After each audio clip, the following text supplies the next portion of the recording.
everyone, and welcome back to the Inside Highland Park School District Summer Conversations on School, Service, and Stewardship. I am Vanessa Gully, and I have the privilege yet again of acting as the host for this evening's conversation, and we'll guide our way through. And we are going to be talking about, for this episode, our fourth episode. Can you believe it's here already? From instruction to impact. And this is exciting. Listen, this is the reason why all of us are here. How academics, testing, and governance connect. So on earlier episodes, we talked about what it means to serve as a board member, why Highland Park School District is the unicorn district. We talked about that. And also we talked about how school funding works, not just in any district, but also specifically in Highland Park. So today we are connecting the classroom to data. We're going to talk about academic programs. We're going to talk about curriculum and instruction, school improvement. If you are concerned about education, this is where you want to be. I think that it'll be great for us to have some clarifying conversations, if I may say, about the Michigan Partnership Agreement, standardized testing, growth and proficiency, and all of those buzzwords you hear around education. So, of course, this evening we have our wonderful board president of the Highland Park Board of Education, Ms. Cheryl Sanford. We have our chief educational officer, Mr. Isaiah Petway, and this evening's special guest, special guest is Mrs. Pam Ferris from Excel Schools. You've met the other two, but I don't think you've heard her voice yet. So Pam, can you tell us a little bit about who you are? Wow. Thank you. I'm excited to be here this evening. I've been in education close to 30 years and served as an administrator K through 12th grade, elementary, middle, and high school administrator. Traveled the world studying education and looking at areas in which to bring back in order to perfect and implement, in the schools that I serve. So I've been to Japan, to China. I studied for an entire summer in Oxford, England, as well as led Japanese delegations to Kusatsu, Japan, and so forth, and traveled to Israel, and thought in terms of creating opportunities for students to look at from birth to life, not just through our K-12 programming, but how do we look at from birth and on? Once they leave us, what does that look like, right? Because we were all born for a reason and a purpose. And it's through these experiences do I know for sure as an educator, through exposure and opportunities for children, they can do anything. Absolutely. Thank you. Thank you for that. So it sounds like we made the right decision about who was going to be here for this conversation this evening. I'm excited to hear the wealth of what you have to share for this community, and not just this community, but for all of the listeners. So we will begin in the classroom. So let's start talking about what happens in the classroom. And with your wealth of experience, Mrs. Ferris, I'm going to throw it to you. When the public hears about academics, when they hear about test scores, all of us are always talking about test scores. Before the test scores come, there's a daily teaching and learning that has to happen, right? Which we don't talk about too much. So can you, Ms. Ferris, in plain language, help us to understand what people should do about what happens in the classroom, or what they should understand, what they should know? Yeah, and it's important for parents to partner with their school, to truly understand the grade level standards, understand what's supposed to happen in a tier 1 setting. It's critical, right? That core instruction, and let's not leave out having the most highly qualified team members in place to be able to implement that instruction is critical. But you have 3 stages in education. You have core instruction, where that's everyday teaching and learning. And then you also have, when there are opportunities where children need additional supports, what we call more of the support system, our tier 2 system. And then we also have special education. But our testing and learning opportunities is an opportunity for us to progress monitor, to close academic gaps, to customize the teaching and learning that's happening in the classroom every single day. And so as we assess, we use what we call iReady assessment. It's a local assessment. But we're also this year, of course, dyslexia law is going into into Yes. place the Yes. 27-28 school year. Our entire team went yesterday to actually participate in a workshop around dyslexia and diagnosing students and being able to support that work. So the testing that we do is informal and formal assessments Mm-hmm. to allow Mm-hmm. us to customize our approach, to individualize our programming for every single student. So what I think I hear you saying, you use a lot of jargon there, and if I could ask you just to drill down a little bit more, when you Yeah, talk about core instruction, can you give us a little bit about what that is? Because I know the teachers are not just they're not doing ditto sheets like when I was in school a million years correct. ago, right? They're not doing that anymore. So when you say core instruction, when you talk about that, can you just put for a few seconds? Can you just put a few insights with that? Yeah, so when we teach math and science and social studies and language arts, right, we try to make the class come alive, right? Mm. We use what we Mm-hmm. call questioning to help prompt children and their prior knowledge and experiences. We bring different modalities into the classroom in order to meet the needs of every single student. So when I talk Mm-hmm. about core instruction, for the state of Michigan and any state, we have what we call standards around Mm-hmm. reading and writing and math and science. And so if your child is in a K2 band, we're looking at foundational skills, right? And Yes. so the teacher, those foundational skills are what we call our core instruction Mm-hmm. for students, the teaching every single day.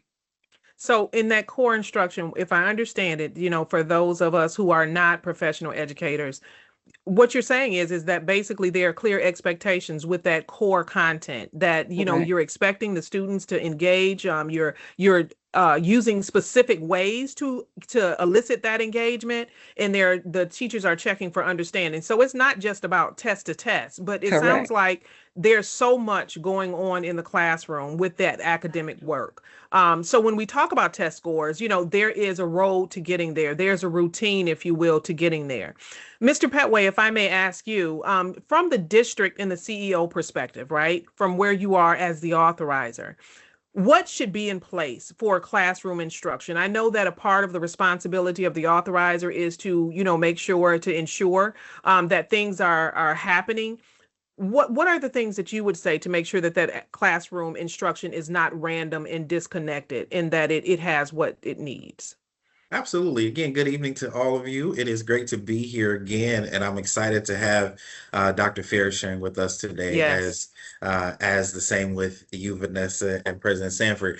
The most important thing from an authorizer standpoint is ensuring that the actual curriculum in the classroom is aligned to the required state standards, right? So our role as the authorizer is to make sure and to approve the curriculum that is used by the school to educate students. So it is in part our job to ensure that, as Dr. Ferris was pointing out, those standards that are required, not just in education, but they're required by law Yes. for students to learn at their particular grade level. It is in part our responsibility to ensure that the proposed curriculum that the management team and the school implements is indeed um, aligned with the state standards. And then so Yes. you have, as Dr. Ferris was pointing out, you have your core instruction, and then you have your supplemental supports. There's leeway with that. The school is able to supplement their needs as they see that for students, but really focusing in on making sure that core is in place and is aligned.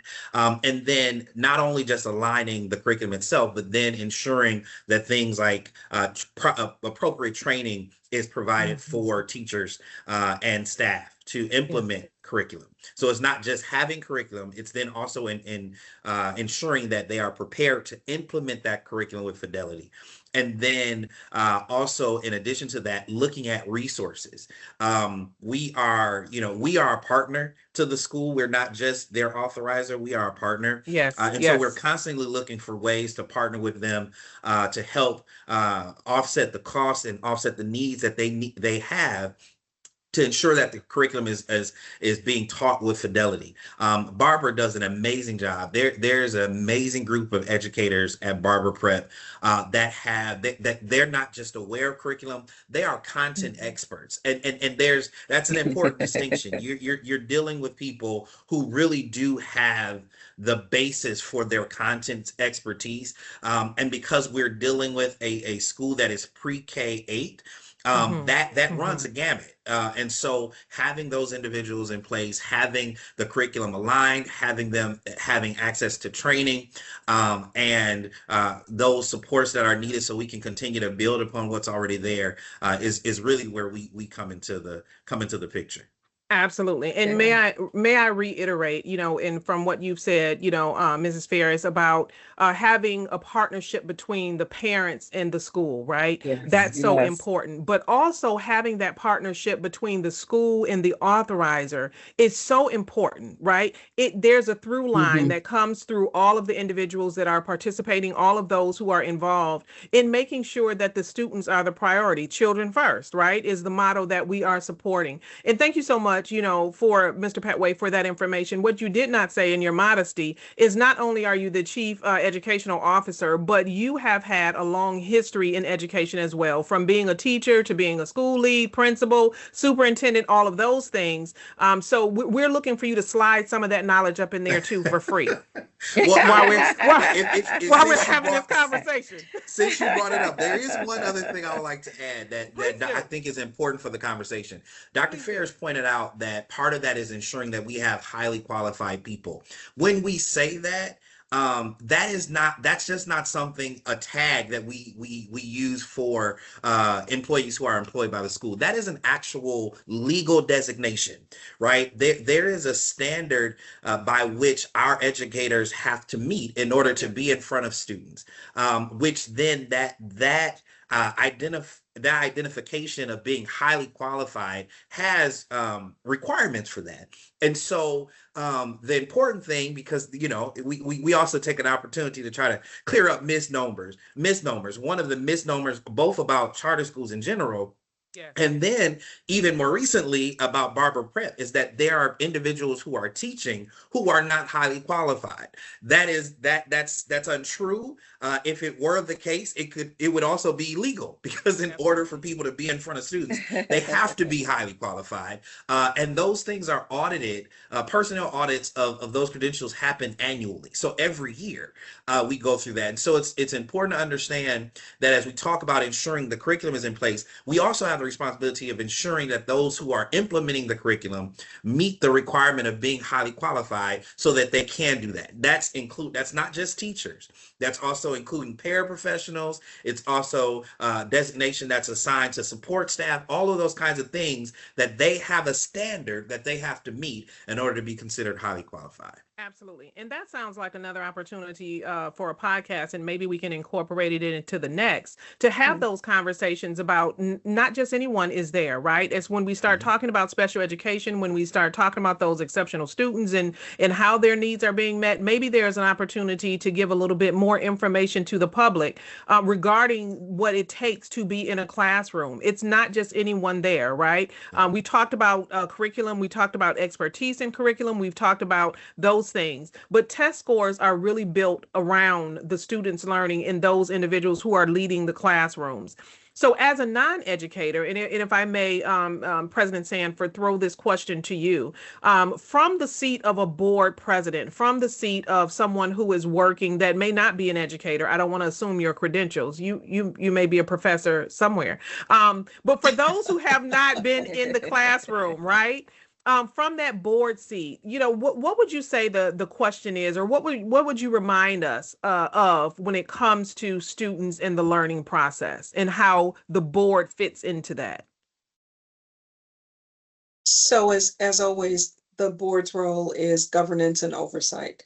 We're not responsible for selecting lesson plans. We don't go into the classrooms to deliver instruction or to monitor teacher performance. We work cooperatively, as Mr. Petway said, we work very cooperatively with Dr. Ferris and her team to make sure that the curriculum they're delivering is in compliance with state standards, first of all. But also, we've invested a lot in professional development for our board members. And I think we talked about that in one of our previous podcasts. Yes. The benefit is the more we educate ourselves, the more we understand. And again, working with these two, because they are educators, they do this for a living. Absolutely. And they have really been able to educate the board on just what they're explaining now. So that's really helpful. In addition, the professional development, the more we know, I think the better we can support efforts at the school. And certainly in terms of our role with governance and support, but we come back energized, we come back with lots of new stuff that we think could be beneficial to the school. Share that information with Ferris and her team to see, is this something that's of interest to you? What do you think about it? Is this something where the board could help support that? Because Absolutely. we spent a lot of time fixing the finances of the district and getting that on track. I think it frees up a lot more of our time to now really focus more on academics. Not that we weren't focused on it all along, but to really focus on it. What other resources can we bring to the table? Absolutely. And what other resources can we help support? Again, we don't deliver the instruction, but if there are other tools that they need to be successful, what can we do to provide that assistance? Absolutely. Absolutely. So what I hear you saying is that, you all are focused on systems. You're focused on outcomes, accountability, providing Correct. resources from that decision-making seat. So if I understand correctly, and let me just be so plain Jane as to say, you mean as a board member, you can't go in and tell teachers what to do? We just really shouldn't do that. Oh, okay. I just want to be clear. That is not our role. If you do, it could get you banned. I'm just saying. You know what? You need to be careful. Don't do that. I just want to make sure, and I say that, I say that, and I am being, of course, with tongue in cheek, but the reason that's really important.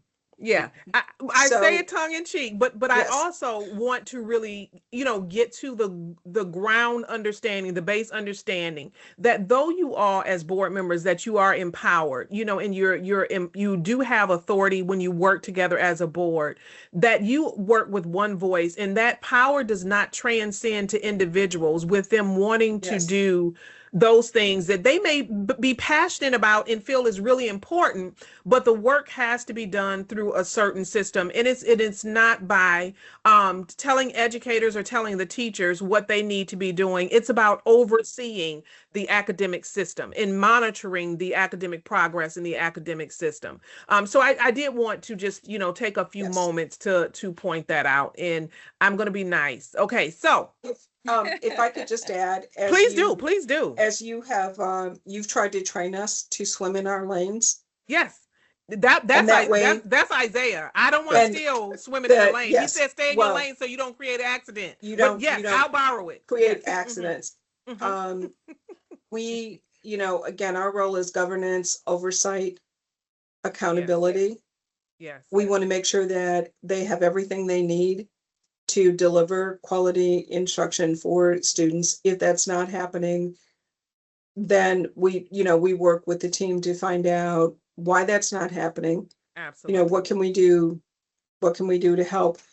But we don't come in and deliver instruction. So as the board president, that doesn't give me special prerogative to come to the school, go into classrooms and start questioning teachers or students about anything.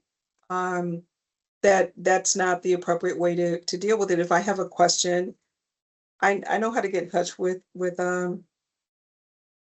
Dr. Ferris, Mr. Petway, and likewise, if they have a question or a concern about something dealing with board members, likewise, they always direct that to us. So we try to stay in our lane so we can all be effective. Absolutely. Absolutely. The conversation, the ability to have the conversation, the camaraderie, being able to be collaborative, all of those things are present. And so Yes. because there are no breakdowns in any of those areas, it does provide for a great foundation for everyone to be able to work from their seat for the benefit of our students. So let's just say, so, we're moving forward, and I want to say that, we've used some terms, curriculum, instruction, assessment, test taking, all of those things. And so we want to just take a moment to try to break down some of those phrases that we commonly hear to make sure that there's a common understanding. So, Mrs. Ferris, if you will, can you please explain the difference between those things, curriculum, instruction, and assessment or testing?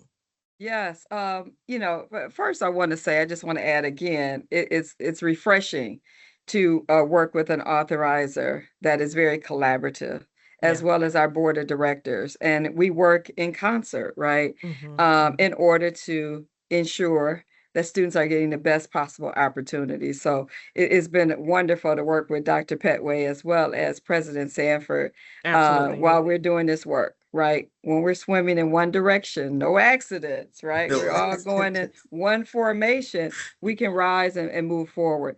We truly believe that all children have potential. Mm-hmm. Thinkers Mm-hmm. rise, right? Mm-hmm.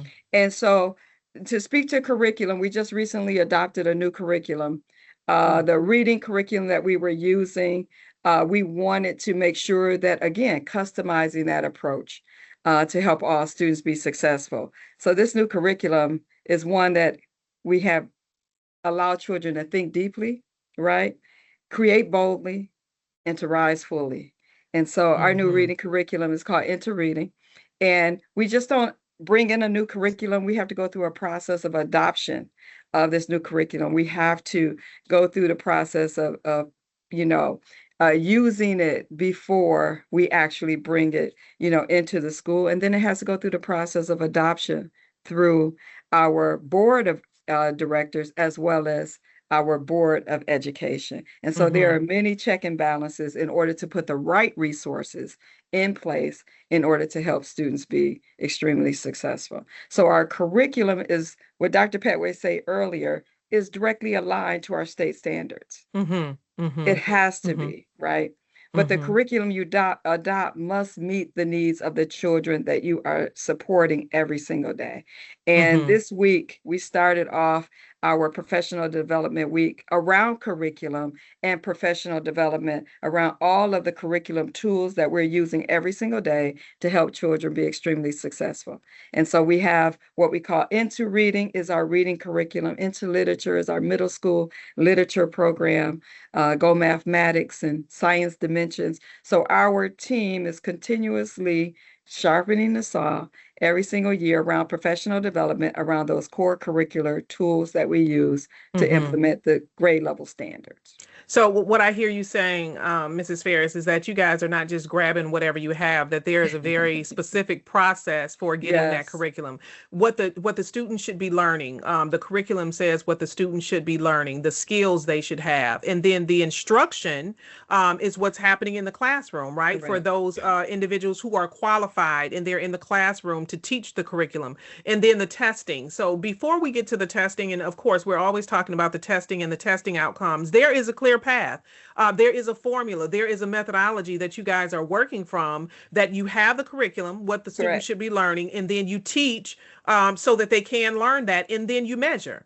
So Yes. if I understand all of those things, it's a through line, it's a pathway for the students to learn. So that's important for us to know. It's not just a hodgepodge of those things. So, Mr. Petway, if I can throw this to you, what Can I happens add, when, can I add please, something to that? yes, please And do. and there are also guardrails, right? So you have Mm, we have what is called a teaching and learning framework that we mm, use in order to assist and support and coach teachers around adequately implementing teaching and learning in a classroom. And so you yes. have several other team members that are math coaches and reading coaches, as well as our directors of academics that go in, observe, we do peer observations, instructional walkthroughs, because we want to make sure that we are implementing the Mm-hmm. most uh, critically thinking type of instruction that we possibly can every single day. And so that's the principle and all of our team members that are supporting that work and supporting teaching and learning in the classroom.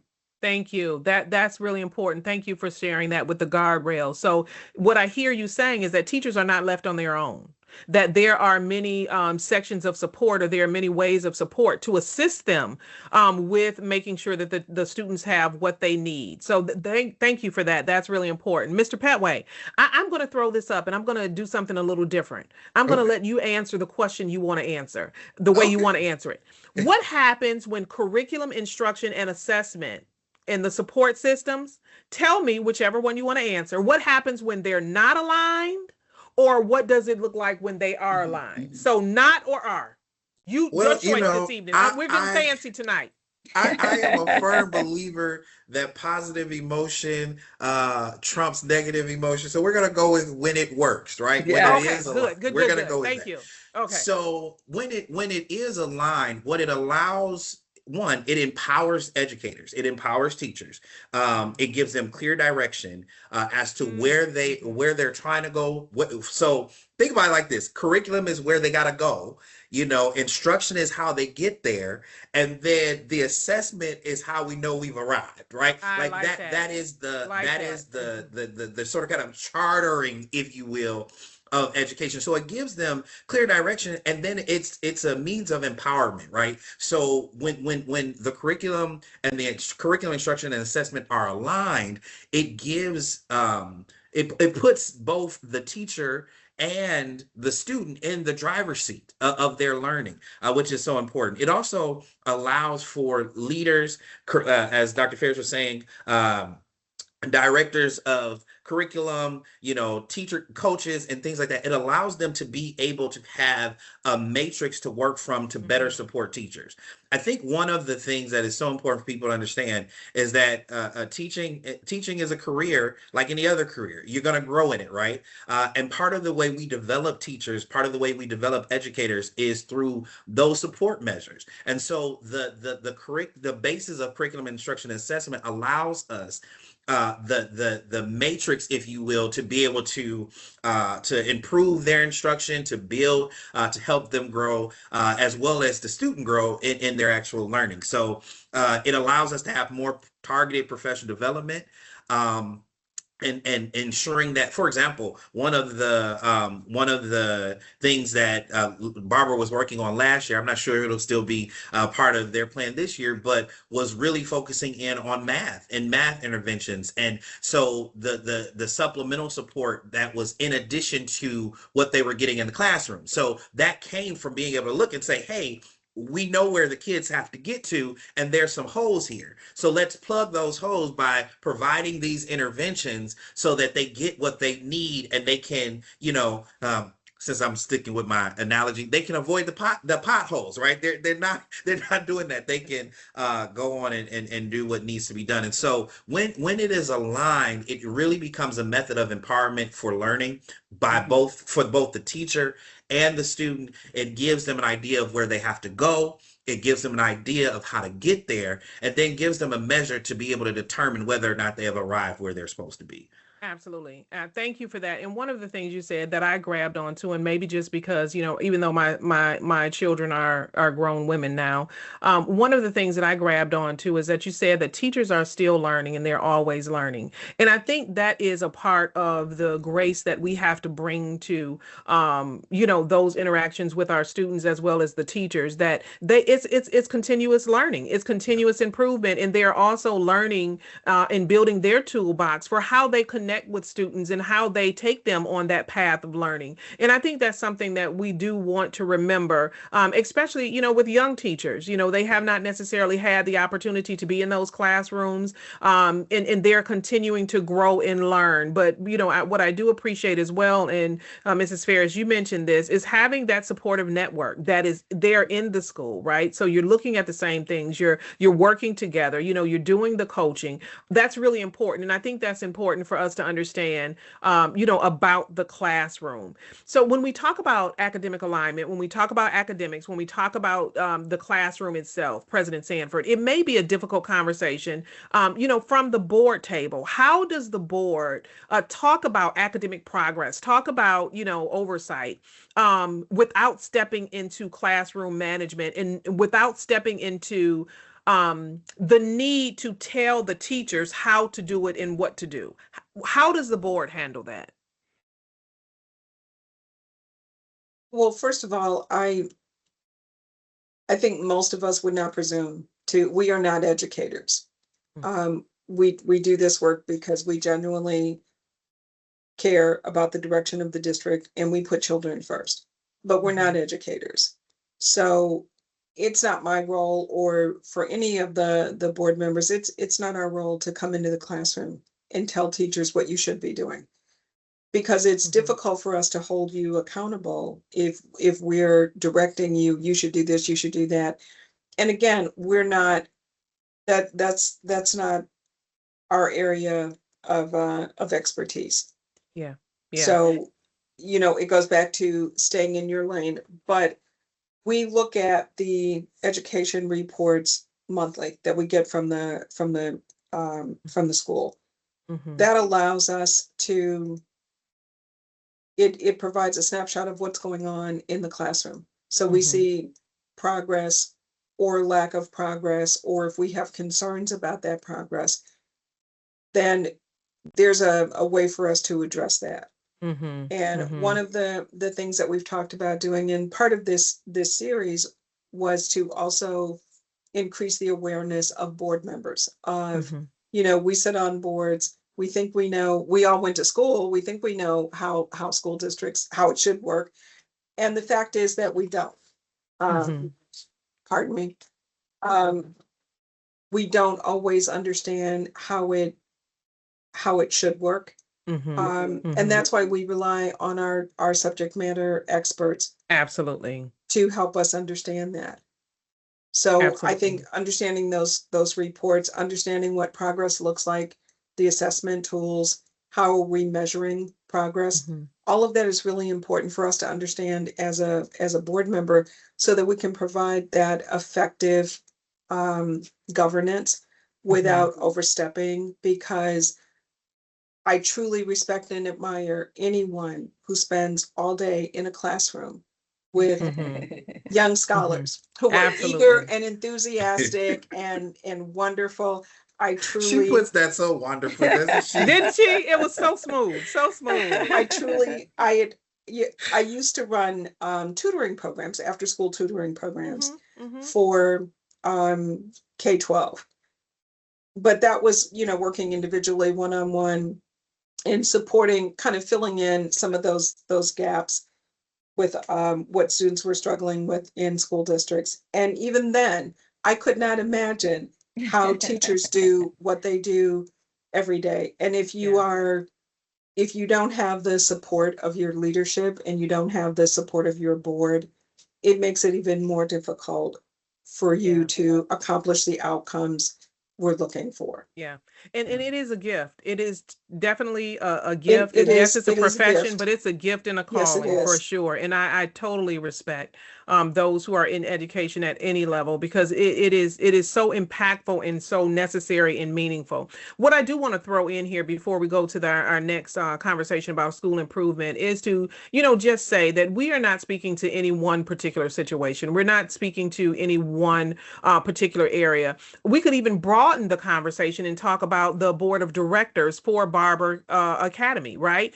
So we're speaking at this high level of authorizer, Board of Education, but even though there's no representation from the BOD here, it is the same governance process, right? We want to make sure that even with them understanding their role, that they understand that it's about looking at those reports. It's about monitoring progress. It's about the big picture. It's about putting resources in the hands of those who are actually doing the operational operational day-to-day work instead of looking at select lessons plans or directing and managing instruction. That's not the lane. As Mr. Petway said, that's not the lane. So we do want to say, that we're not looking at any particular, speaking to any particular situation, but what we are doing is talking about, the governance role and the governance seat, and how you can support education, even though we are not educators, right? So when we think about that, that kind of leads naturally into our conversation about school improvement, because at the end of the day, I think that all of us are motivated, right? We are encouraged because we want to see students to operate at the best of their ability, right? We did hear Mrs. Ferris say that they, you rising in developing into that individual, that they are meant to be, is a part of the work and part of the passion and compassion that we have for students. So when we talk about school improvement, I don't know about you, Mrs. Ferris, but it sounds like paperwork, right? When you say school improvement, it sounds like a report. It sounds like that somebody's writing something down. That's part of it. But that's part of it. But can I ask you to layer into this discussion? Yeah. Not just continuous improvement, but can you tell us a little bit about MyKIP? Can you tell us a little bit about, and we'll talk about it more later, but can you give us a little bit more information about just how all of those work together? Can you give us an understanding of what that looks like? Yes, every school across the United States have improvement, right? And in many different areas. And so what that entails is that and it's ongoing. When it says continuous improvement, yes, right? Yes. You're constantly looking at your formal, informal assessments, everything, every aspect, every operational aspect, systems and structure in your school to make sure you're aligned to meet the needs of students in order to increase academic achievement, right? And so that continuous improvement is meeting every month and looking at the data. And we mentioned, we talked about reporting that out. We report out our informal assessments, our data, our local assessments, as well as our state assessments to our board of directors. So every month we have an aspect of our academic report speaks to the teaching and learning and what's happening with children as we are measuring throughout the year. And so our team looks at all of our assessments and we continuously monitor what's happening with children in order to, again, customize an individual approach to help all students be extremely successful. And so continuous improvement, you look at targeting areas where you may see there's some barriers. How do you continue to keep improving systems in order to meet the needs of children? And so for Barber Prep, you're always looking at the academic. You want to be the best readers and writers and so forth. So you're always targeting reading. And every year you want to just continuously get better and better and better. And Absolutely. So based on our state exams, it lets us know how many students are proficient, how many are partially proficient, how many are not proficient. And then we look at that data as a team, and then we realign our strategies and activities that we're implementing in order to help children be successful. So continuous improvement is about asking those questions and then finding solutions or best practices is what I hear you saying. Yes, root causes. To barriers and so forth. Yes. So you're asking those questions, sometimes not the easiest questions to ask, but then you're looking for the solutions and the best practices for that. I did hear you say, you spoke to students testing and retesting and finding out what those gaps may be and if they're doing well. And I'm going to throw a term out there. And when I throw it out there, I'm going to ask Mr. Petway to explain what it is and to talk about how does it fit into this conversation of continuous improvement. MTSS or multi-tiered system supports. Did I get it right? Yes. Are you trying to get on my good side? Yes, I am. Yes, I am. I'm trying to act like I'm supposed to be here asking educational questions. So listen, Mr. Petway, I'm such a proponent of MTSS. So the fact that you would give me this question is so great. So, in education, there's so much jargon. There's so many acronyms, so many things. And so just so that everyone is clear, MTSS is an acronym and it stands for multi-tiered systems of support. And what this program, if you will, what it is really designed to do is it's designed to give educators an idea of how to approach different students at different places in learning. Oh, wow. And so if you think about it in 3 tiers.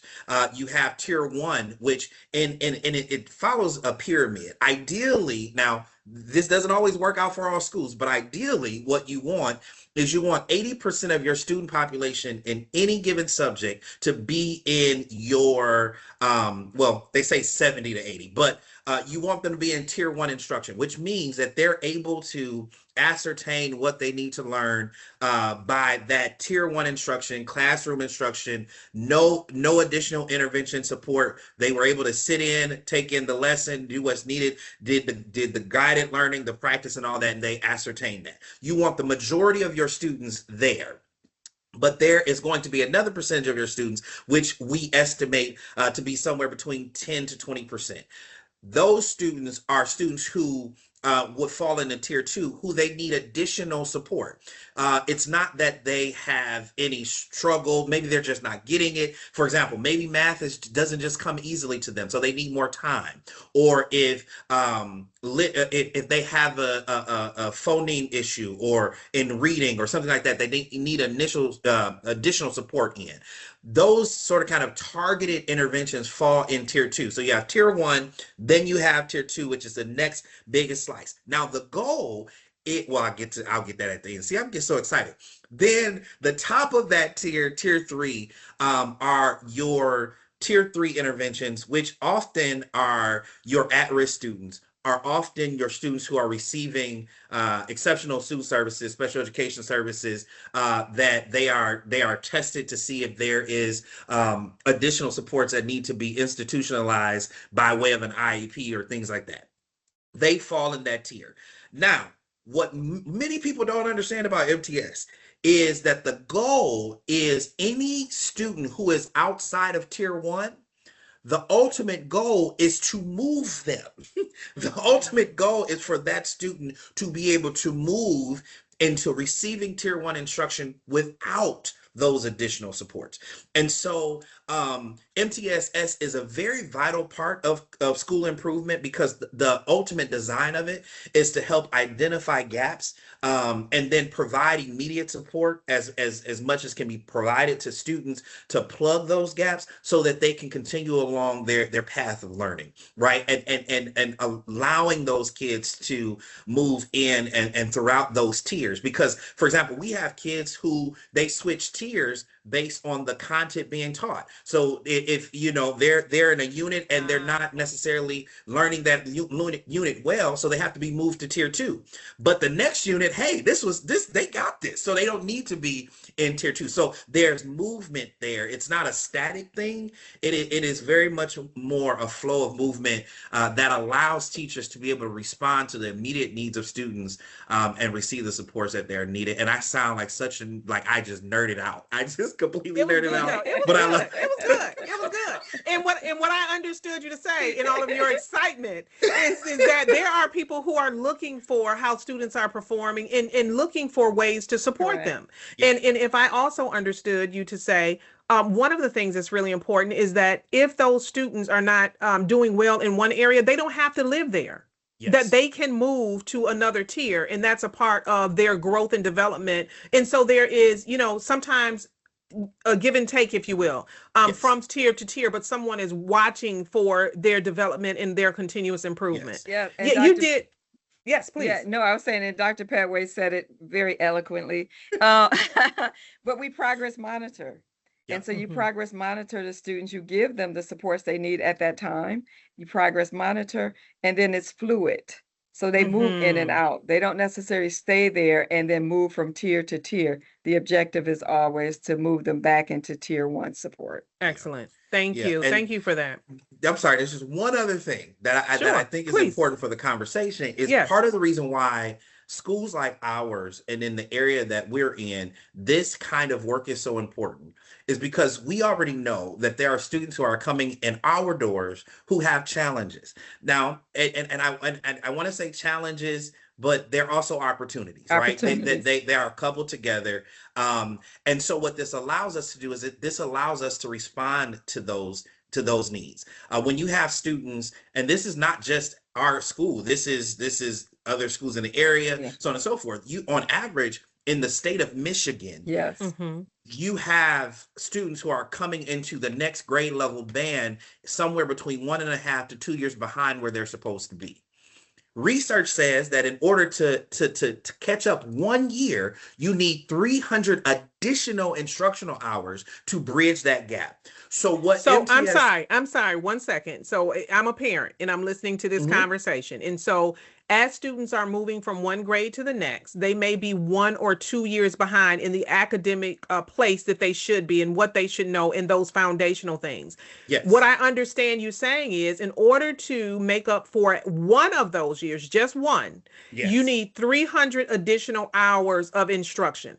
Mr. Petway, how many hours are there in the regular school year? The regular school year, you have 100 and you have 1,098 It's 1,000. Yeah, I was about to give you the days. I was about to say 100. No. How many hours? How many hours? Right. The hours. So, it's 1,580. Dr. Parrish, for the year, you have 180 days. Yeah. And we have 1,098 hours of instruction for the year, even though we go a little longer. So basically we give more. So depending on how long your day is and how long your year is, will make up those hours. So, Mr. Padway is trying to move us to 1,500. No. But what I do want to point out with that, to your point, right, is so then that's why things like so where do you get these 300 hours from? That's where after school tutoring comes into place. That's where their pullouts for math intervention comes into place. That's where summer school comes into place. That these things, they're not just they're not just cute things that they do, right? Like it is literally an intentional plan to make up those gaps, because there is so much that's needed, and so that's when we have to look at things, which I'm not going to get into, but that's when we have to look at things regarding the difference between proficiency and growth, because what we need those kids who, for example, if they're a year behind, we need them to grow more than a year, because they have to make up for the year that they were behind. And so really being intentional about understanding that, one, what that means, and then how does that translate to instruction and to additional supports. And it's important for parents and for board members to understand that, because it's very easy to say, oh, well, we got your scores and the kids they're not on grade level. Well, yeah, they're not on grade level, but before we tested them, they were at 3rd grade.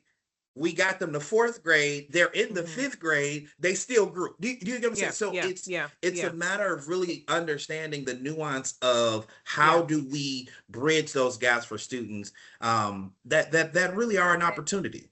Yeah, absolutely. And I want to add to that, because I'm glad you asked about the hours and how many instructional hours. If students miss school, they're losing instructional hours. I can't say enough about how important it is for children to come to school every single day in order to receive 1,098 hours of instruction. So imagine if children are not coming to school and they have gaps, right? It compounds some of the work that we need to do. So it's critical for kids to come to school every single day.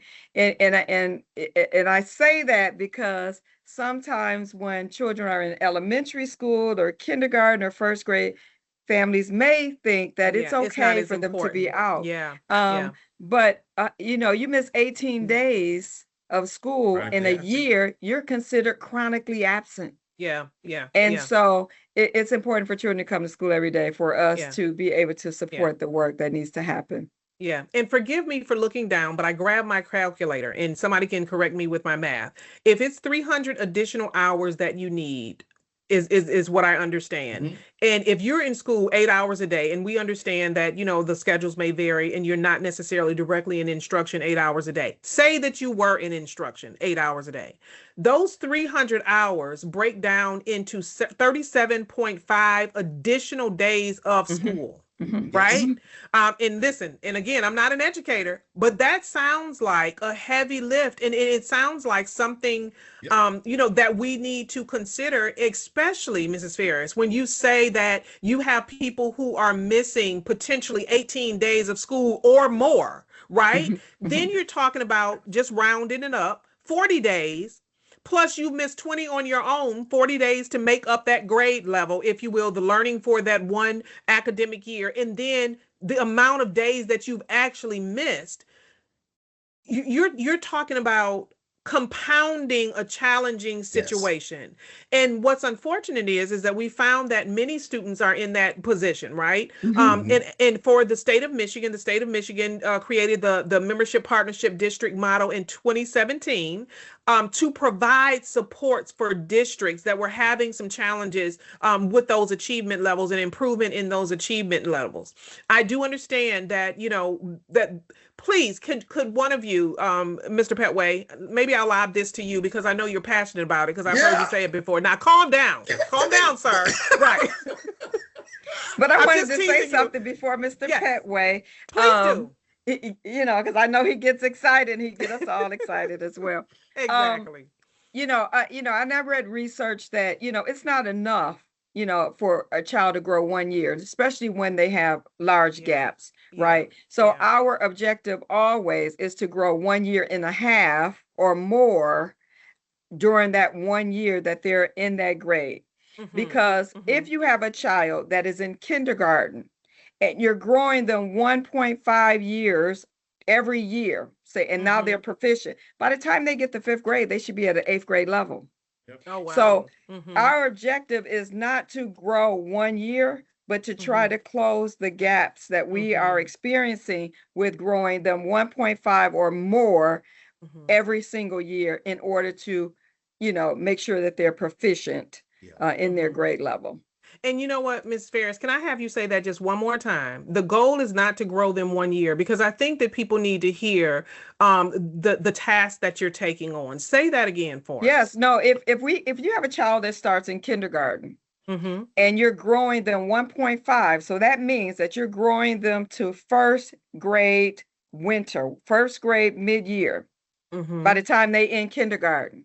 If you continue on that trajectory with 1.5 every year, by the time that child gets to 5th grade, they should be at an 8th grade level, so above grade level. And so it's possible, let me just say this, and what I hear you saying, and I think we cannot overemphasize this, and my kids still tease me today about how much homework I made them do in the summer. It's not just the educator's job, right? It's not just about the classroom. I heard you say, President Sanford, about tutoring. I heard you say that as well about the supports, Mr. Petway, but we cannot overemphasize the importance of being in school, being there for the academic learning that's happening on a daily basis. In addition to that, understanding the processes that have been put in place to make improvement for the students. But then in addition to that, there is a responsibility that I have to take as a parent, right? Yes. If I'm looking for my student to grow 1.5 years and that formula, that ability to do that and have them on target, then I have a responsibility as well to provide them some support and to continue the work that's being done in the classroom at home. So it's not just a simple conversation of, I don't want my kids to have too much homework and so forth. There is a system, a methodology for continuing to help students, not just those who are behind, but for all of the students to be able to perform and to be able to do well. Does that make sense? Yes, absolutely. It's a three-legged stool, right? It's the home, it's the school, right? It's the student. And it's important for them to get the student to school. I can't stress that enough. We have parent enrichment opportunities. We have parent curriculum nights. We have math game night. We make it fun. And we provide them with different opportunities, fun reading games, writing games, math games that they could do at home to reinforce the standards that we're teaching for that grade level. So it's very important that they're involved, but it's more important for them to come to school. If they can't be involved, get them to school and let us do the work. Sure. So being in school is important, but also what I hear you saying is even if I was not a great student, you even have resources to help the families, to help the parents, to support the students. That's so important. So all of those layers, if you will, of support to help the students to continually improve. There is continuous improvement for the system as a whole. And we started to talk about our conversation about the partnership agreement. And I was teasing you, Mr. Petway, but you've had conversation about the partnership agreement and how essential it is for us as the general public, right? Not educators, non-educators, to understand what it is. Can you give us a little bit of information and leave something on the bone? Because then I'm going to go to business fairs. Yes, absolutely. Okay. Absolutely. Okay. So as you pointed out, the Michigan the way that the Michigan Partnership works, it was initiated in 2017. The idea was to move away from the punitive nature of accountability in the state to more of a support, because educators really were, as you said, dealing with the heavy lift of trying to close academic gaps for these students. And so what the Michigan Partnership Agreement is just that. It is a partnership agreement where the ISD, which is the Intermediate School District, so Wayne Risa, the state, so the Michigan Department of Education, then the school, so the school come together, and then the authorizer, because we're a charter school, come together and agree to what is going to be done to help improve academic systems in the school. So, and this is based on the academic data from testing, looking particularly at growth benchmarks and proficiency benchmarks, right? And looking at areas that so in order for a school to receive a partnership agreement, they have to be identified. That identification is based on particular areas that you can get identified in. So for example, one of the areas for Barber was their math proficiency, right? And as a target. And so that then comes as part of the partnership agreement. We sit down, we look at the data, we say what is realistic, because part of what was getting districts in trouble was that they were setting unrealistic goals. If you have 0% proficiency and you say in a year we're going to jump to 30% proficiency, probably not. Like that's unrealistic. So it's really to set and establish realistic goals, and then set benchmarks. So there's an 18-month benchmark, and then a 36-month benchmark that we agree to, and then the ISD provides us support, or the school support along the way to do that. The other important thing about it is it comes with resources, which allows the school to help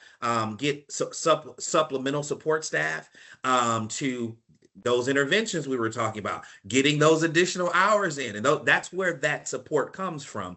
A lot of that. It is not punitive. It is it is a measure of accountability, but it is not punitive. And so when people say, "Oh, well, they have a partnership agreement," yeah, that's actually a good thing. It's a good thing, because those eyes are there, those hands are there to help provide support for those kids in that school in particular. So it identifies goals, strategies, supports, and timelines, and it really is at the heart of it designed to improve student outcomes. And I'm gonna stop talking. Thank you for that, though. Really but what again, not punitive. Mrs. Ferris, can you kind of add to that and talk about how that partnership agreement impacts the classroom, it impacts the students, the teachers, whatever angle, all of the angles? How does that impact the school? Again, it's the supports that we receive, which are critical, right, around that work. I mentioned coaches, right? We receive opportunities to have math coaches, reading coaches, to go in and support the work of the teachers actually implementing, teaching and learning in those particular areas. It also allows us to gather, additional resources in terms of supporting tier 2 students, and Dr. Petway mentioned the pyramid, right? For the tier 1 to the tier 2 and tier 3 type of students. So additional supports where we have in-school tutoring. We have additional paraprofessionals that can also support and are trained around foundational skills or the science of reading. So it does allow for a lot more resources in order to close the academic gaps that we're experiencing in our schools for reading and mathematics. So our goal for Barber Preparatory Academy, of course, we're targeting reading, we're targeting mathematics, as well as our continuous improvement systems around the work. Because if systems, again, are not aligned and they're misaligned, then you're not going to get the results that you need in order to continue to move students along that continuum from not proficient to partially proficient to proficiency.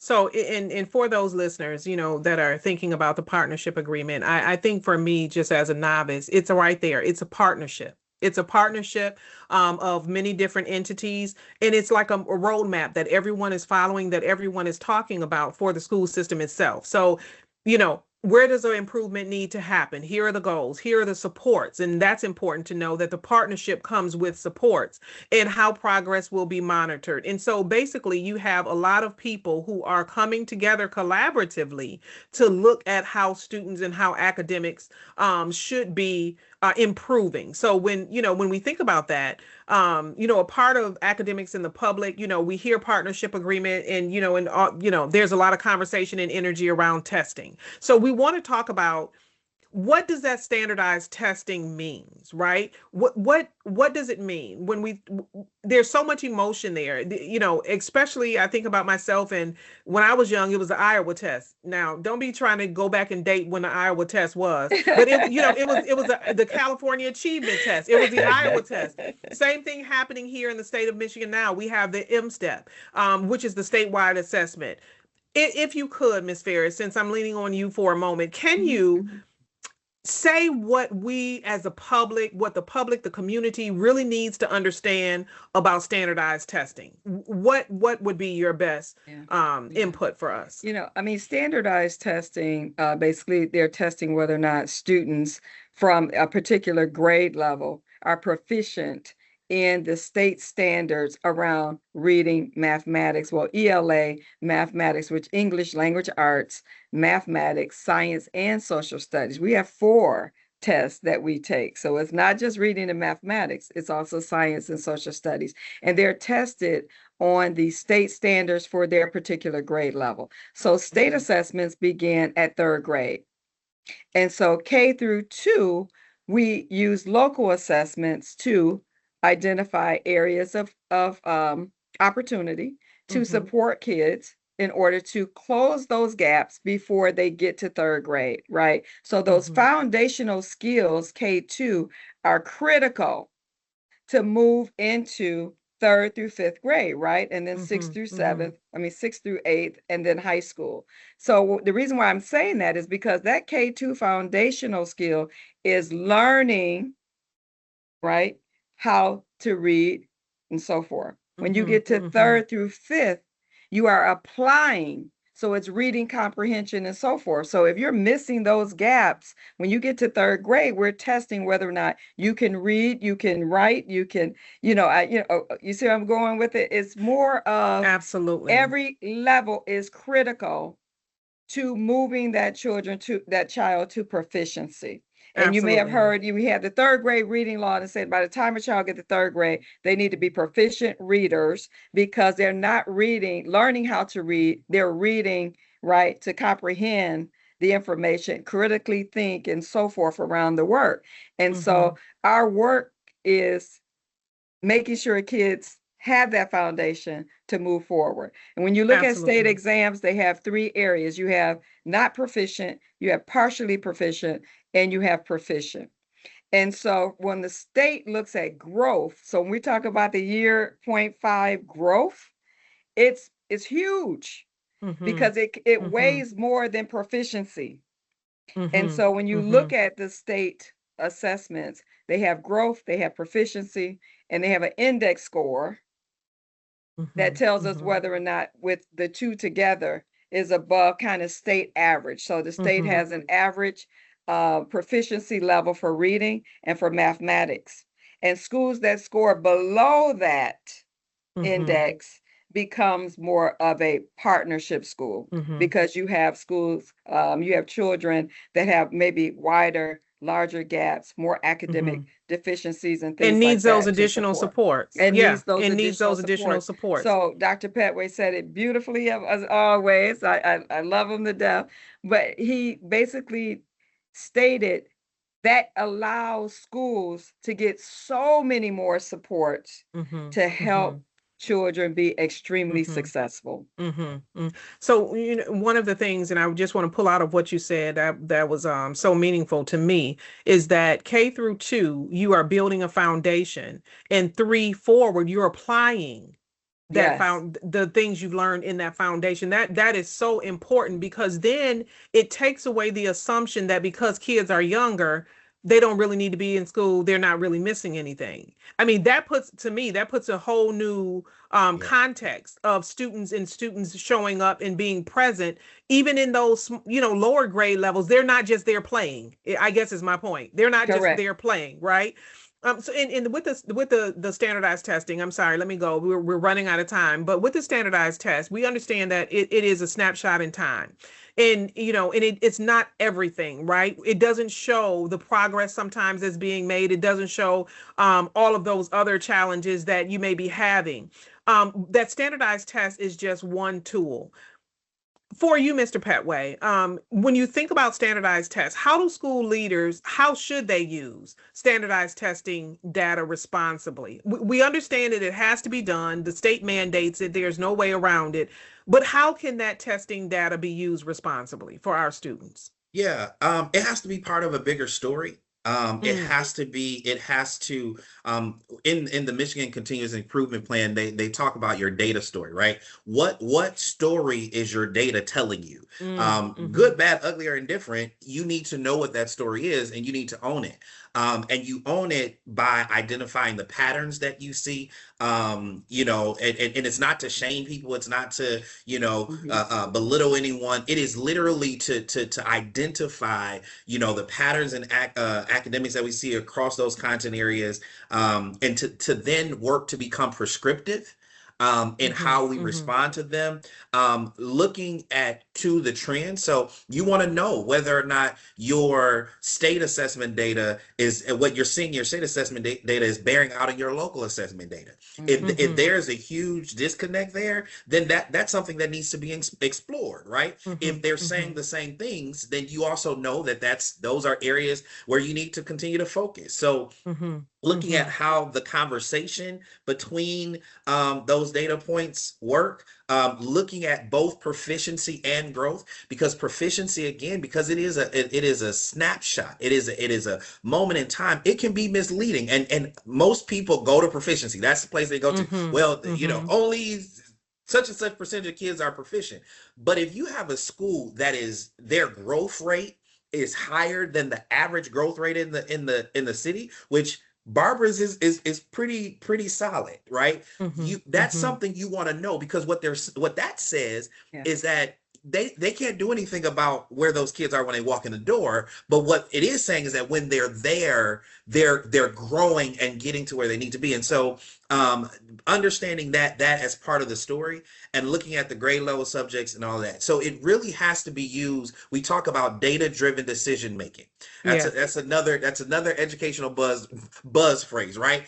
Data-driven decision making. So part of understanding, looking at your assessments and data and understanding the overall story is to be able to understand it so that you can take it and make effective decisions about your program. What needs to be changed, what needs to be added, what things need to be moved around, what supports need to be in place. And you're not just doing that off of a whim.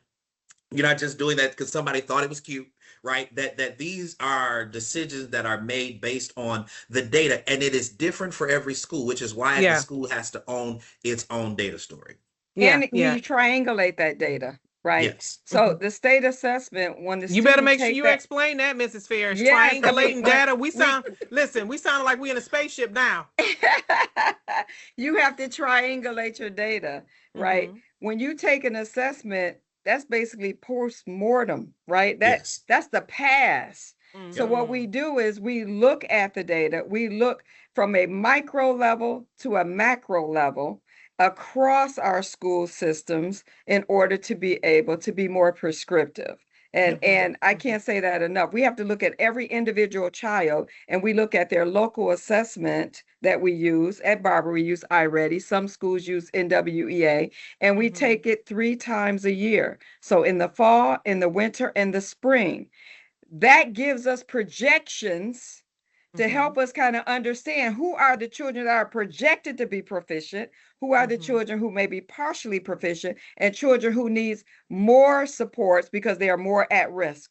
And so when you're looking at that data, you're looking not only at just the numbers, you're looking at children, and you're beginning to make decisions about, this child, and saying, this child needs 3 different standards, these 3 standards in mathematics, in order to close that gap so that they're proficient on that state exam. And that's how we look at data. It's almost like when you see residents and they go and they do their walkthroughs, we do what we call instructional rounds.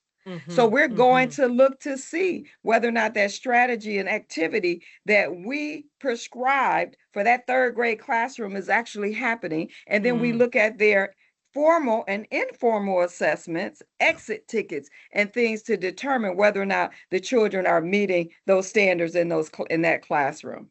Absolutely. And it sounds like it is an involved process. So it's not just about the test taking, but there are so many layers that the novice would not necessarily see. And one of the things that I hear that you've continued to repeat is not just looking at proficiency, but also looking at the growth. And that's where some of those conversations have to come in. President Sanford, I don't want to leave you out of this conversation because of the fact that you are being presented. You, as well as the board of directors, the BOD, is being presented with these test results. When you think about when you receive the test results, what are some of the things that you're looking at? What are some of the things that you think about as you're presented with these test results? Well, working with this team, and I've been listening and taking notes as I usually do when I'm listening to these two talk about education. Because we work together collaboratively when we are looking at those test scores, I have a better understanding of, and I think as the board, we have a better understanding of what those test scores actually mean. And particularly growth versus proficiency, which we've had some discussions about that. And we hope to do another in-depth session on just understanding the iReady tool, but understanding growth versus proficiency, because I typically would look at proficiency. That's, prior to joining the board, that's always what I focused on, not really understanding how you measure growth. And as Ms. Ferris said, how do you project which students are projected to growth? So where are they headed? And being able to provide those supports for them. So I think that's been really critical. And it has been a really important learning experience, I think, for the board. And again, the professional development, both local and national, has been really important for us to grow as a board. And when you understand some of the other factors, parental involvement, the number of hours that it takes to increase a grade level, and a lot of the wraparound supports that are necessary for students in our school system to be successful. So it's not just looking at that one test score, it's looking at taking a more holistic view of the services that we provide and the services that are necessary. So the partnership agreement, changing curriculum, understanding assessment, all of those tools. I'm like, it's more than a notion.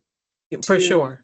To sit on a school board, and in order to be able to effectively govern, we need to understand all of those nuances. Absolutely. So it has been, and I would say, especially over the last 2 years, we've probably done a deeper dive as a district, as a board, in understanding a lot of those factors. So it's not about just coming to Ms. Ferris and her team and saying, well, why isn't this happening?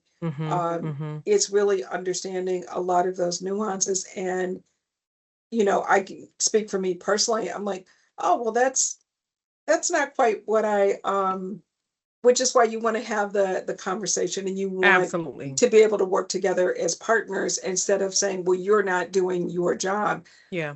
It's much bigger than that. And it's much more involved in that. And so it helps us understand, what do we need to do to help support her and her team of highly qualified individuals working at the district, because it's not as simple as you come to school every day, you deliver instruction, and the kids are going to learn and they're going to test well and everything is going to be fine. It is really not that simple. It would be wonderful. Nice, wouldn't it? That would be I was about to say, wouldn't that be wonderful if that were the linear equation, right? Yeah, it would be wonderful. Wonderful. Yeah, it would be wonderful, but it's really not that simple. Yeah. It is so much more complex than that. And comparing Barber to other schools in the area, every school is different. Yeah. And students, looking at the students as individuals, which and I hear that a lot from Dr. Ferris. They're looking at, we look at it as a number of 350 or 400 students. She's looking at all of those students individually and trying to determine what does each child need to be successful, which is the way we should be looking at it. If we really put children first, what does each child need to be effective, and how can we support that? Absolutely. And that is so important. And one of the things you said, President Sanford, is, talking about the PD, or professional development for the board. It's not just about making, just static decisions. It's complex, and there are so many moving pieces. And from the board seat, making sure that there's an understanding, you have to have professionals at the table, not only just people, who are, compassionate when it comes to education, or even have passion for education. There are some skills that need to be in place to allow you all as board members, from the governance standpoint, to understand some of these issues, but also make decisions, right? In some very difficult places. So that professional development is really important. One of the things you said, and I just wanted to reiterate, when we talk about proficiency, the difference between growth and proficiency that you spoke to, growth is how kids are progressing and learning over time. Proficiency, it's late in the evening, helps show whether students are reaching, the standards, right? So we talk about the standards, the state standards, what they expect from the state of Michigan, the M-STEP. Proficiency is, I cannot believe I just jumped into that again. The P word is whether students are reaching the standard.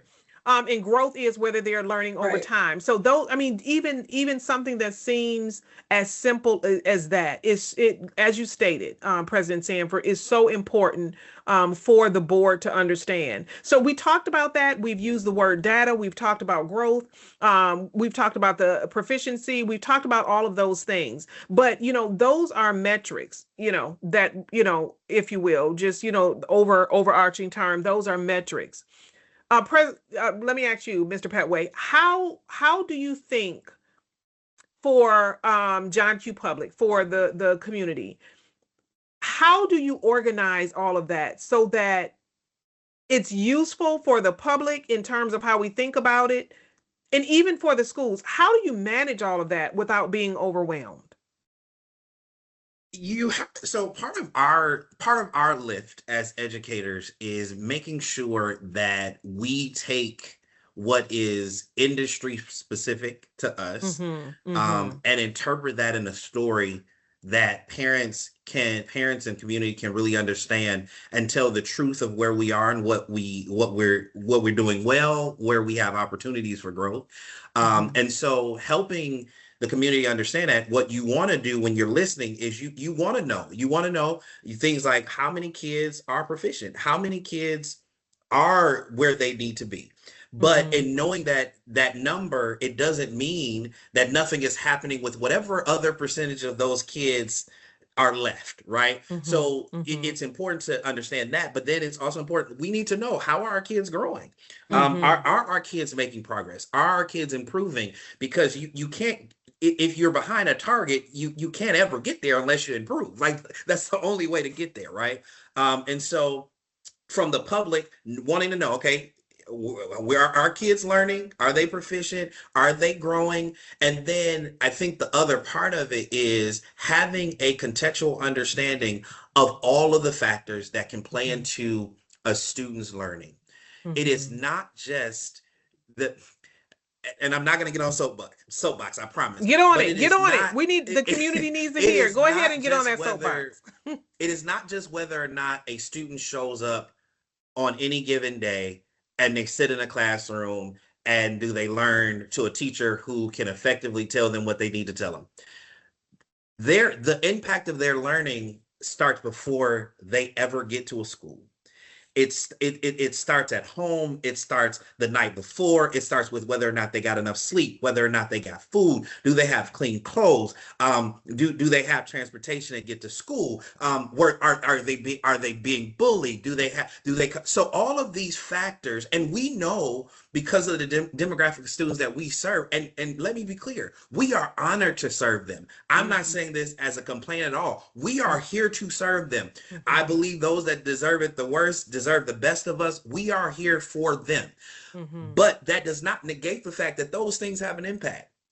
And so it's important for our community to understand that we don't only have to navigate the challenges or the opportunities that directly impact the students' learning, like things like in the classroom or whether or not they mastered this standard. We also have to address the contextual issues that also impact that student's ability to be able to learn. One of the things that we often talk about is adverse childhood experiences, or ACEs. And this is not an educational term. It's a cognitive term that identifies for people in general, but we're talking about students who deal with trauma and the number of traumatic events that they have to deal with in the span of time that at a certain point begins to impact their cognitive ability and how they learn.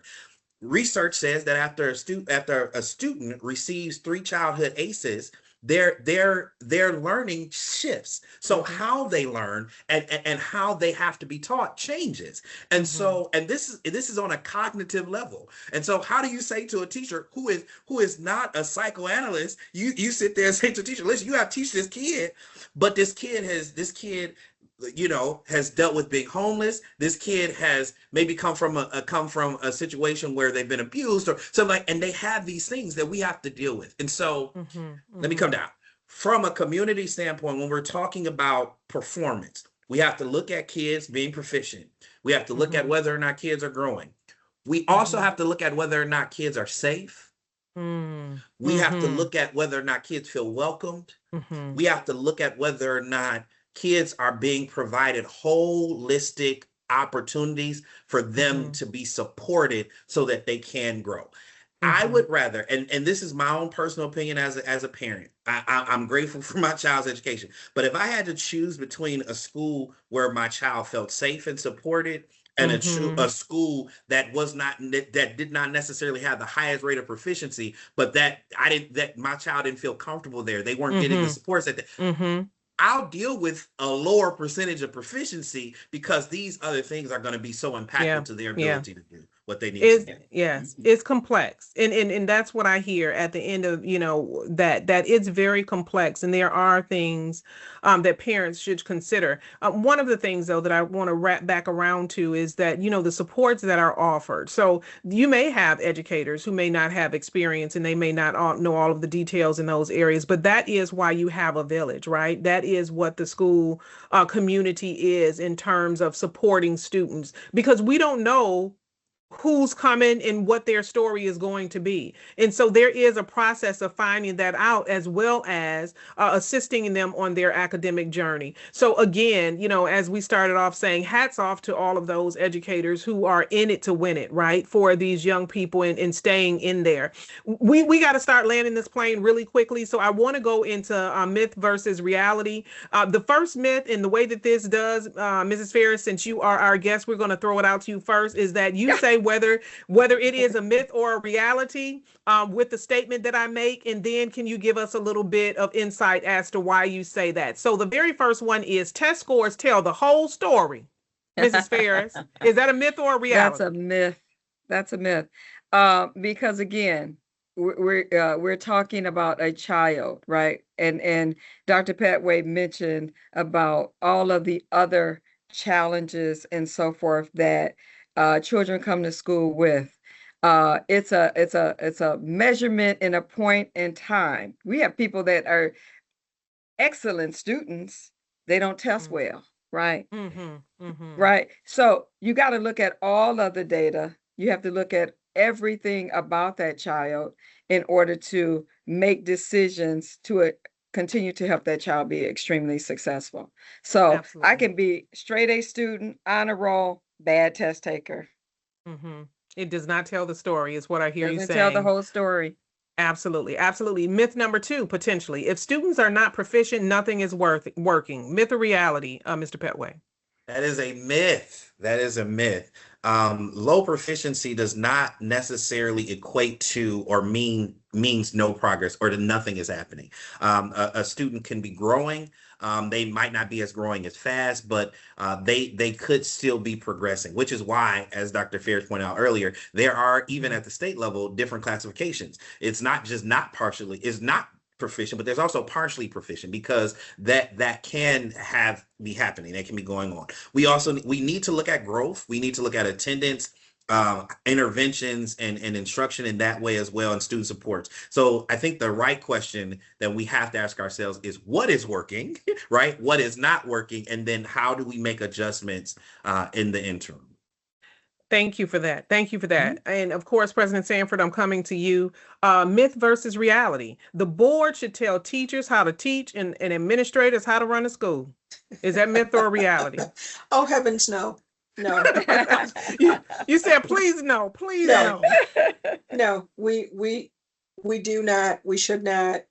We want to stay in our lane. We want to be supportive. Again, we want to provide governance and oversight, but no, we do not want to run the school.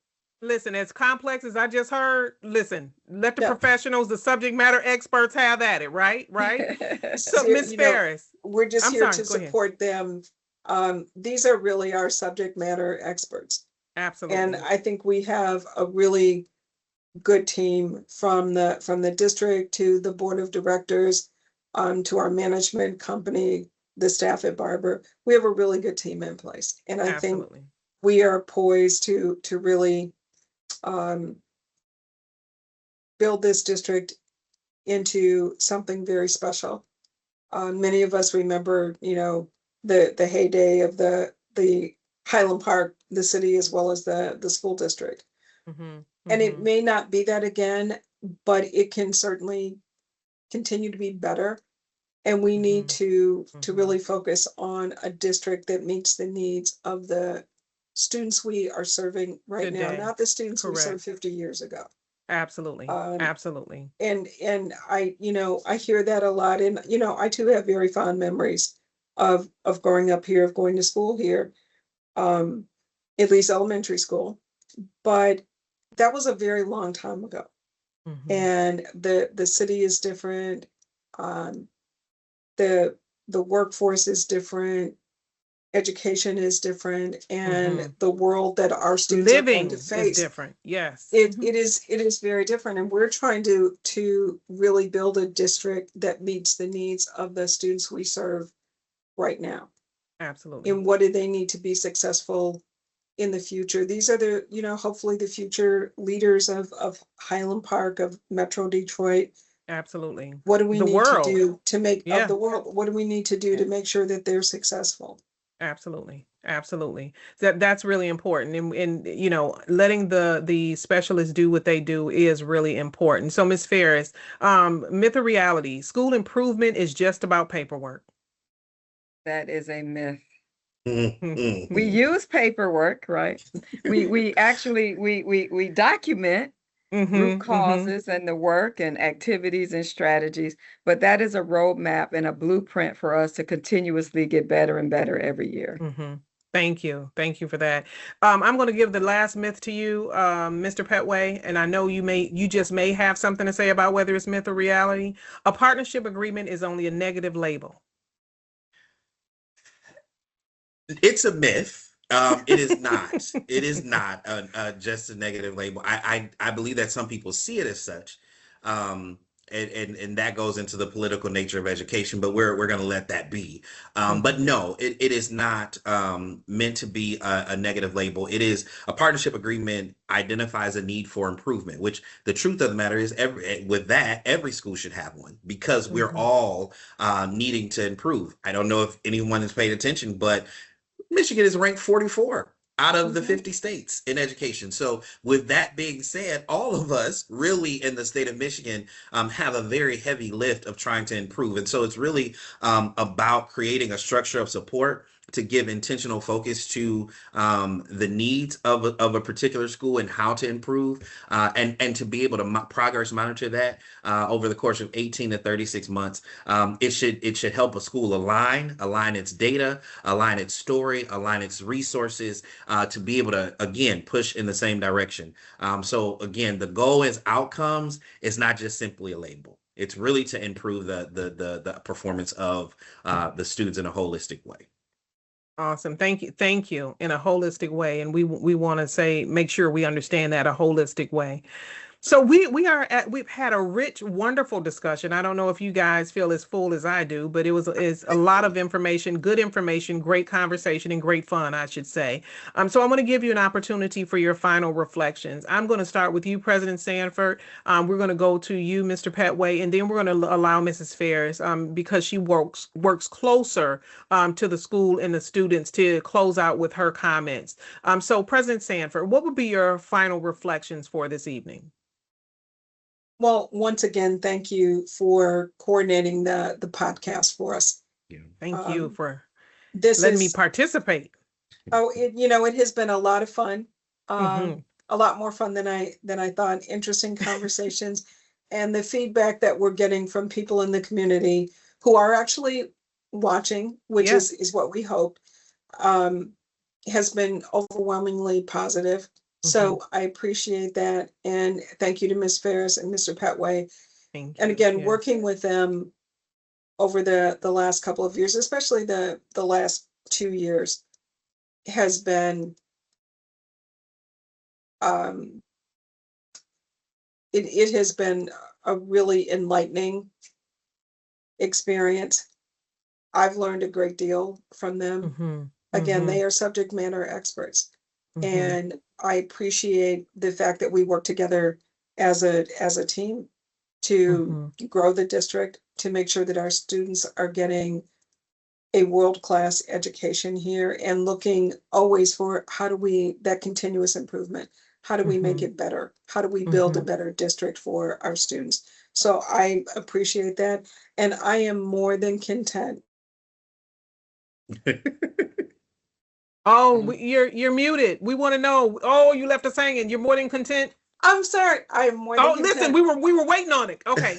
to let the subject matter experts do what they do best.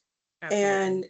And as a board member, I want to know how I can support them, other resources that we can bring to the table. But I have a great deal of respect for people who educate children for a living. I think we should do everything we can to support them. Hopefully the state will continue to do what we need to do to support and grow education, because these are frontliners. Absolutely. They are doing this work every day, and God bless them. Absolutely. It's a monumental work. Thank you for that. Mr. Petway, what would your remarks be? What do you want to leave the community with? Yeah, I would hope that from our conversation, and then just in general, the community will understand that education is nuanced, and that there is a level of understanding that everyone needs to understand, because we collectively have to do this together. Parents, educators, board members, we all have to do it together. And so understanding what is most important, which is making sure that our students are growing, making sure that they are achieving, and what does that mean and what does that look like for us as a whole, I think is important. And then the other thing that I really just want to leave, particularly our conversation about the district, is that the district is rebuilding. The district is really focusing on exactly what it said, putting children first. And putting children first literally means dealing with dealing with the hard stuff. And we have an opportunity now to really give more of our attention and time to really improving academics in partnership with Barbara and Dr. Ferris and Excel. And the goal is to improve.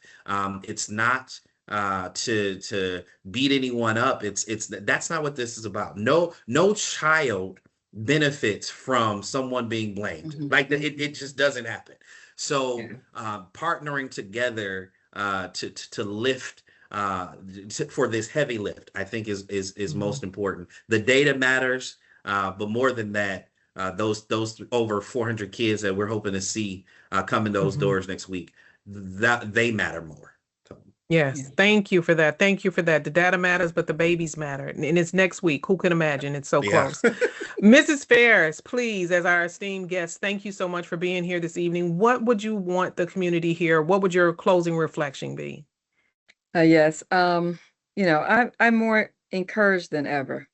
This is our 6th year working directly with the families at Barbara Preparatory Academy in Highland Park and our elected board of education, as well as our board of directors.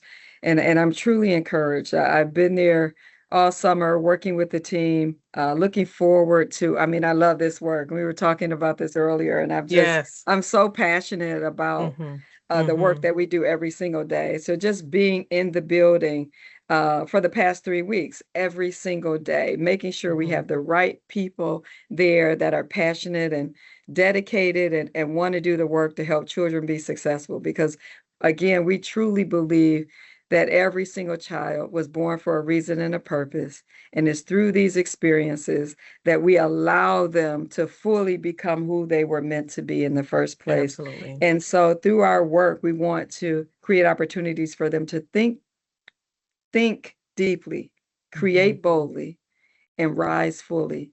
And through the supports of the family, our boards, our entire team, our partners. We got some amazing partners that are coming on board this year, Amazon and Bose and, United Way and PAL big and so names, forth, big that names. are partnering with our school to make a Detroit difference for our Links. students. And I am just so excited about the work that's getting ready to happen. I just gave myself goosebumps because truly, we have people that want to be partners with us to make a difference in the lives of those children and their families. And I'm just more encouraged than ever this school year. Thank you. Goosebumps for you and for us as well. And I don't think I often give closing remarks, but I have to give it tonight. And just sum it up for me is that this is some complex work. It's not as if, it's easy. And it takes conversations, it takes accountability, it takes collaboration, it takes all of those things happening simultaneously. But what it really does is it takes a commitment to putting children first. It's about the students. And so that is, what I've been encouraged in this evening. Thank you so much, President Sanford, Mr. Petway, Mrs. Ferris. Thank you so much for being here. To the listeners who have been along for the ride with Inside Highland Park School District, our summer conversations. Listen, we are going to be wrapping it up. I believe our last episode for the summer will be coming soon. The conversation that we have next will be about special education, what it means for families, what families should expect, what the board provides an oversight of special education without being in the classrooms and without saying what needs to be done. We're going to have some time set aside specifically to understand what it means to support those who need a little bit more support. Thank you so much again for being here. Thank you for listening, and keep on watching. We're trying to do what we can do to come together and to explain those things that may be a little bit mysterious, maybe not that mysterious, not that hard to understand, but to give the information that the community may want to hear. Thank you so much, and I look forward to seeing you all next time. Thank you. Thank you. Thank you. Thank you.